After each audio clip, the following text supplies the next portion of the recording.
summary of The Secret by Rhonda Byrne. If you've ever looked at someone else and wondered, what's their secret to success? This book is the key to discovering that secret for yourself. Introduction. You are what you eat is a catchy diet slogan, but the far more accurate truth is that we are what we think. That might make you think of empty, happy catchphrases like, think good thoughts, or just be happy. But the value of controlling your thought life transcends trendy slogans. In fact, the power to choose what we put into our minds is so significant, it can impact our entire future. So, through the course of this summary, we'll investigate that mysterious secret to success that everyone's always looking for, and you'll learn how to apply it to your own life. By unpacking the universal law of attraction and how you can manipulate that rule to benefit you, you'll learn, number 1. Why you should treat yourself. Number 2. Why you shouldn't always fight for what you want, and number 3. Why the secret is similar to quantum mechanics. Chapter number 1. The Law of Attraction. The Secret is ultimately the story of someone who, like many people, was dissatisfied with her life. She felt overworked, unfulfilled, and unappreciated, and she came to the conclusion that there must be more to life than this. If you've guessed that that person was the author, Rhonda Byrne, you're correct. So, in her effort to seek a more meaningful life, she started doing her homework to find out what other people had to say about the secret to success. By consulting a variety of texts, everything from The Science of Getting Rich to the works of Ralph Waldo Emerson, William Blake, and Plato, she discovered that a number of the world's most notable thinkers and philosophers all had one thing in common: their reference to the law of attraction. Naturally, this motivated Byrne to learn more, and she found that the law of attraction is considered to be one of the most powerful principles of the universe because it informs every facet of your existence. Positing that what you put out into the world is what you'll receive in return, the law of attraction affirms that if your impact on others is comprised of anger, negativity, and selfishness, life will reward you only with more things to be frustrated about. By contrast, if you actively seek to promote kindness, positivity, and gratitude, the universe will reward you with positive things. Put simply, you attract what you tend to think and feel. And if we accept that principle, then it follows naturally that this principle is already affecting our lives at this very moment. But if we know that, then we can choose to do something with this information. We can make a conscious effort to be aware of what we put into our minds and how our thoughts are influencing our mental and emotional health. And the best part is that you don't have to wait for anything in order to get started. You can take those positive, life-changing steps right now. Chapter number 2. The Principles of Quantum Mechanics. Although our problems vary in their unique specifics and circumstances, if we had to boil it down, we could safely surmise that all problems stem from focusing on don'ts instead of do's. Whether that's what we don't want, don't have, or don't do, these don'ts fuel our problems and they keep us stuck in a rut. But the law of attraction doesn't really acknowledge don'ts. Instead, it focuses on the overall message you're putting out into the universe, as if the word don't was deleted from your sentence. For example, if you're thinking, I don't want to fail this exam, what the law of attraction comprehends is, I want to fail this exam. That's why it's crucial that you avoid putting out negative energy. you can revamp your thought life by replacing that negative energy with a positive message. Instead of concentrating on what you don't want, project, I want to pass this exam, or I want to accomplish my goal. You should also be highly specific where you can, so focus on adding extra details like, I want to accomplish my goal of getting that promotion this year. This principle can be applied on a global level as well as a personal front. For example, instead of protesting against war, people should rally for peace.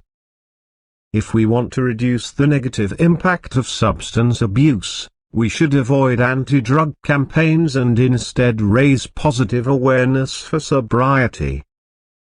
By projecting what we do want instead of what we don't, we can increase the amount of positive energy in the universe and promote change.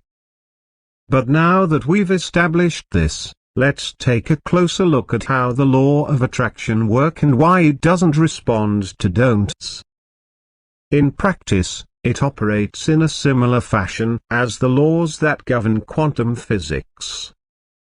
One of the central premises of quantum mechanics is that if you narrow down the complexities of the universe to its most minute and basic level, what you're left with is energy.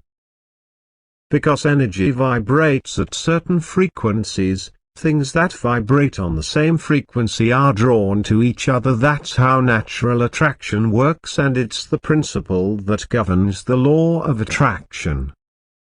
Changing your thoughts addresses that principle because you're altering the frequency and vibration of the energy you put out into the universe. So, when you change the things you spend the most time thinking about, you're altering your primary frequency and thus telling the universe what type of energy you want to attract. Chapter number 3. Create the universe you want to live in. To flesh out our previously discussed concept of the energy you attract to yourself, let's consider an example. Pretend your mind is like a TV transmission tower, but instead of TV channels, you're broadcasting your thoughts and desires into the universe. But just like a transmission tower, you're not just sending something out, you're receiving something as well. So, if you don't like what the universe is sending you, maybe it's time to change the message you're putting out. The power to alter the message you're sending and what you receive in life means that you are the creator of your own universe. You have the power to do something about any situation you're unhappy with.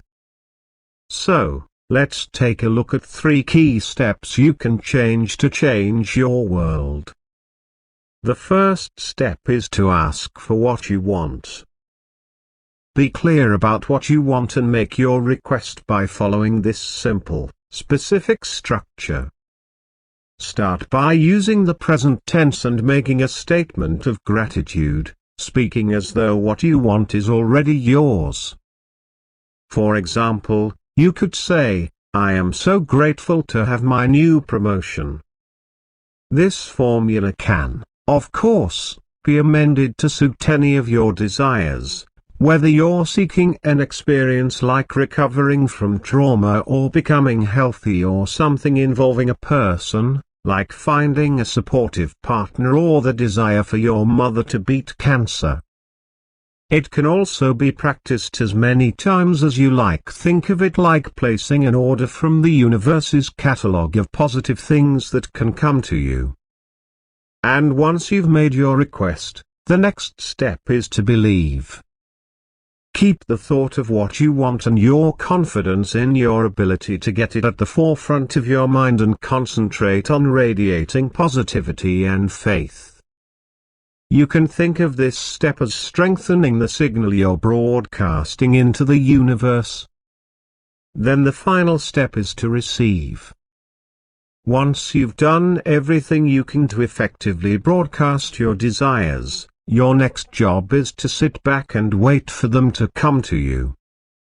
You can help the process along by using a mantra that supports and solidifies your goal, For example, you could practice saying something like, I am receiving now.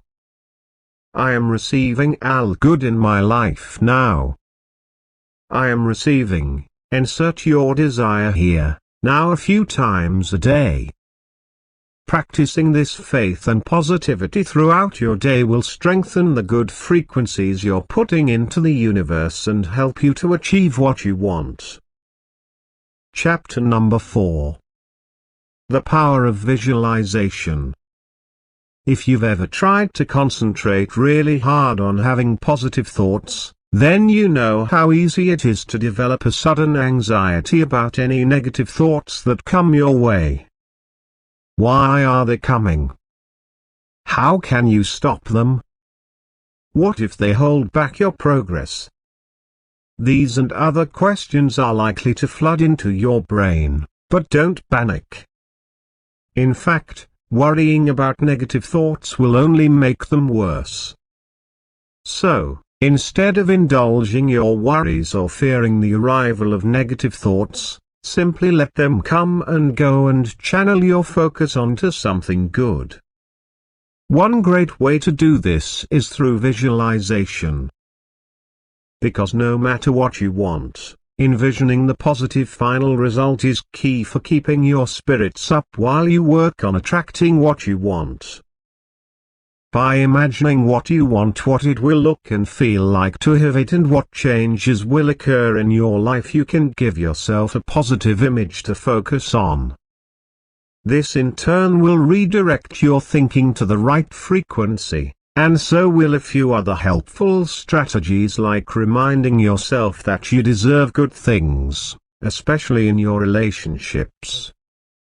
Treating yourself with the love, respect, and kindness you would give to other people can also help, because when you remind yourself that you're worthy of love, you're fine-tuning your positive frequency and reminding the universe that this is what you think of yourself. Chapter number 5. The Power of Positive Thinking. If you've ever found yourself stress-eating or felt that you crave a certain thing any time you're sad, then you know just how much our emotions can impact our diet and weight. And as with any other principle of the law of attraction, you can take control of these emotions too. Rhonda Byrne posits that most diets are ineffective because they concentrate on the negative and encourage people to internalize those thoughts we discussed earlier. So, because most diets are based on the principle of I don't want to be fat, Byrne suggests that they're basically encouraging you to think fat thoughts. So, how do you reclaim this element of your thought life? Simply apply the strategies we've already covered and start replacing the mindset with thin thoughts. Instead of counting every little calorie you consume and worrying about your weight, concentrate on relinquishing these negative thoughts and the self-loathing they generate. This will help you to tap into the mentality of those people who seem to eat what they want and avoid gaining any weight. Because although they might have some factors on their side that they can't control and you can't cultivate, like a faster metabolism or a different genetic predisposition, they do have one trait that you can absolutely emulate: they don't worry about what they eat. So, if you start by relinquishing your worries and instead focus on asking for your ideal body, you'll reach your goal a lot faster, and avoid a lot of stress eating and negativity. This practice, combined with the development of some healthy food habits and a good exercise routine, will help you attract your healthiest self. Chapter number 6. Cultivate Harmony. If you've ever watched the Star Wars movies, you remember the multiple references to the Force and the characters' belief that this Force guides both their lives and the fate of the universe. This concept of a guiding force exists in multiple different forms and religions. Some people choose to think of it as God, while others identify it as karma. But the label you choose to give this force isn't as important as acknowledging that it exists. That's because the secret to success and, by extension, the law of attraction is dependent upon an understanding of the universe and your place in it. So, if you think of yourself as an energy force within the larger energy force of the universe, you can recognize the necessity of being in harmony with the universe. However, a lot of people fail to do this due to a number of misconceptions. Some people, for example, make the mistake of thinking that there isn't enough positivity or good luck in the universe and that some people are simply unlucky or cursed. But this isn't simply a glass half empty approach to life. It's completely untrue. Because of the principle of the law of attraction, there's no such thing as limited happiness or people for whom things just don't work out. We all have negative circumstances in life and things we struggle with, but each of us also possesses the ability to change our future for the better. So, try to combat these misconceptions with truth and focus on channeling your energy into manifesting a positive future. Another common misconception is resistance. This can best be summarized as the feeling that we have to fight for what we want or the idea that accomplishing our goals has to be a struggle. But that's not true either. While it's good to pursue your dreams in the face of adversity, there's a difference between refusing to give up and chasing something that just clearly isn't working. So, pay attention to the vibe you get from your goals and your feelings as you pursue them. When they start to feel like a chore, it's time to give up and find something that makes you feel like you're following your bliss. Final summary. We often go through life wondering what the secret to success is or assuming it's a mystery that's only revealed to a chosen, successful few. But the truth is that we all have the power to take control of our own future and create the world we want to live in. By simply acknowledging the power of the law of attraction and living into its principles, each of us can unlock the secret for ourselves and reap its benefits.